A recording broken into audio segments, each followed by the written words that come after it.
जर्षि पंचमी व्रत कथा विदर्भ देश में उत्तंक नामक एक सदाचारी ब्राह्मण देव रहते थे। उनकी पत्नी बद्धी पतिव्रता थी, जिसका नाम सुशीला था। उन ब्राह्मण के एक पुत्र तथा एक पुत्री, 2 संतान थीं। विवाह योग्य होने पर उन्होंने समान कुलशील वर के साथ कन्या का विवाह कर दिया। दैवयोग से कुछ दिनों बाद वह विधवा हो गई।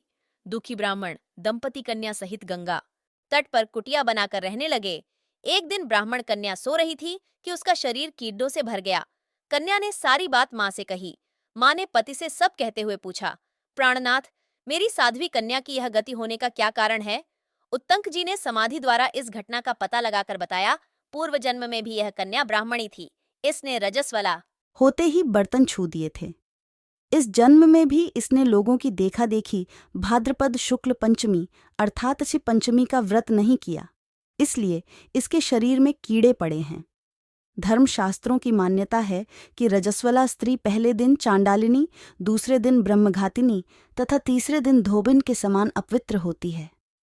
वह चौथे दिन स्नान करके शुद्ध होती है।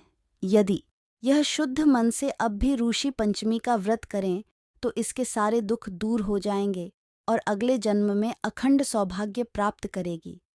पिता की आज्ञा से पुत्री ने विधि पूर्वक ऋषि पंचमी का व्रत एवं पूजन किया। व्रत के प्रभाव से वह सारे दुखों से मुक्त हो गई। अगले जन्म में उसे अखंड सौभाग्य सहित अक्षय सुखों का भोग मिला।